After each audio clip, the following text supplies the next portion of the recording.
Today on the show, the MCU is back and going all Red Hulk in whatever. Paddington takes the family on a trip to find his Aunt Lucy in Perudington. Plus, I've seen the animated film Ne Zha 2, where it doesn't matter what I say, this thing's already made back $1 billion. That's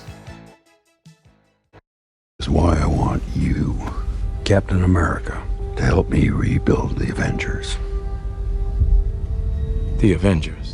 In Captain America Brave New World, Anthony Mackie takes over the role in his first feature lead as Falcon turned Captain America, and as uneven as the film is, there is a lot that's quite good in it compared to some of the negative press it's been getting. The standout is that it has a great lead. Anthony Mackie is a real commanding presence. He's intense, he has the one-liners down, he has fantastic chemistry with anyone he's on screen with, especially Harrison Ford, where his is a tragic story here that I like. The plot works best when it's centered on this being a Manchurian Candidate style thriller, where an assassination attempt is made on the president, and Captain America has to work hard to clear the name of his friend, and find out who's sending the secret soldier signal via the song Mr. Blue by the Fleetwoods. Whenever this song played, I kept thinking, did any of them go on a killing rampage if they happened to be watching National Lampoon's Vacation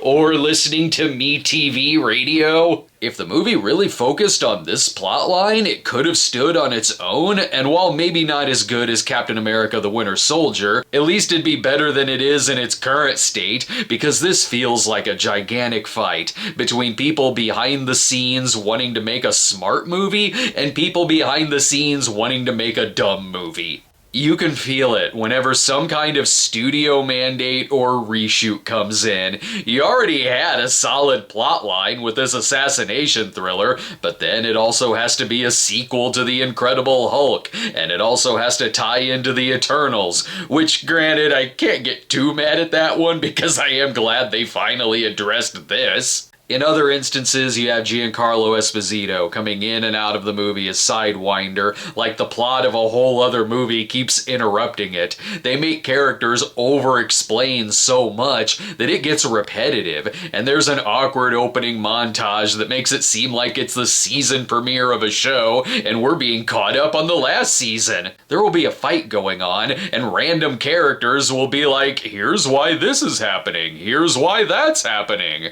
There's meetings with heroes and villains with clunky lines like, so, you did this, and here's why you did it. Not to mention obvious ADR coming in the middle of conversations. The effects are a mixed bag. Sometimes there's cool action sequences, sometimes it looks like a cartoon, which doesn't mesh well with the grittier political thriller stuff they've been doing before. Then you have the villain that looks ridiculous, and I've got some issues with the end, too. This has 5 credited writers. I'm sure each set coming in over the course of it, with notes saying to make it easy enough that a dog could follow it. It's a C for me. I think it'd be worth a good, solid rental, because for all the problems it has, it's never boring, and while there's a great movie buried under the studio, the one thing that is consistent is just how good Anthony Mackie is here. Coming up next, Paddington goes on vacation. Stay tuned.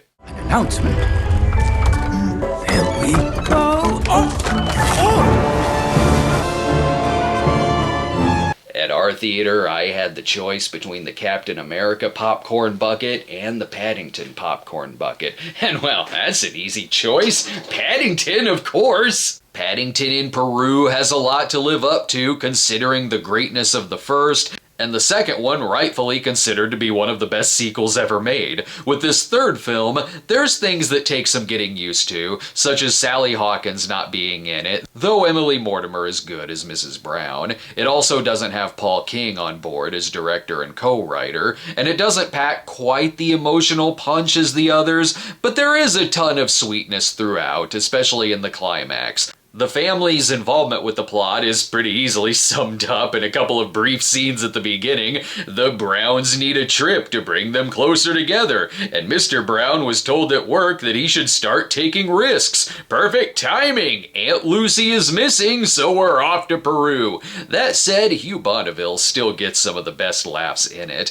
and while I don't think this will make my top 10 of the year like the previous two did, this is still a very, very funny and charming film with a lot of Buster Keaton-inspired physical comedy. Not to mention, it's the most wholesome Amazon adventure I've watched on the site. Normally, when I see a movie about someone going on a rescue in the Amazon, it involves body parts being eaten. Luckily, no one gets their dick chopped off in Paddington in Peru.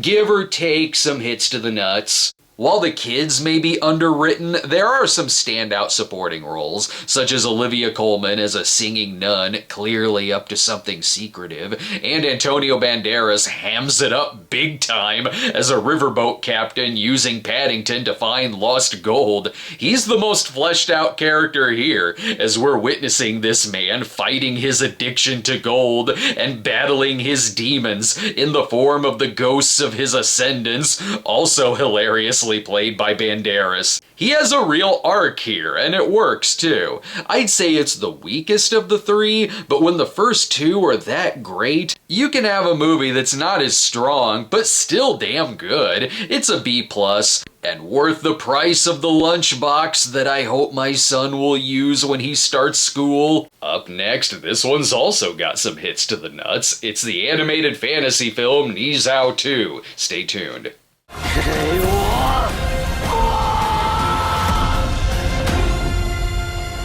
Sure, I haven't seen the first movie, but I got this. A young demon boy comes into his own while a battle rages on between the humans and the dragons of the four seas, and he has to become immortal to gain the magic elixir to fully charge up the soul, who also shares his body, which he can activate with sleeping pills. I think that's it. I loved seeing what tone this was gonna take next. Here's a movie where in the first 10 minutes, we have rips in the sky pouring hot lava and soldiers battling dragons along the wall, but it still takes time out for lines like, "Watch your ass, bastard child," and also a Dumb and Dumber reference. You never know if in the middle of a monologue, someone will find themselves face first against a pig's ass who farts green clouds on him, and if there's a lovely stream amongst the gods, someone may drop trow and take a piss in it. We may see a village wiped out by lava, leaving charred remains of bodies,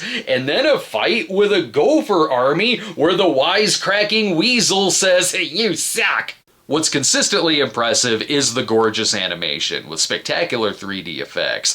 The action moves at a quick pace, but at a 2.5-hour runtime, I was feeling a little exhaustion after a while, and there's a lot of characters with a lot of different plots, but through its flaws, I could still admire it as a real big screen spectacle. And it does have real stakes. You never know who's gonna die tragically.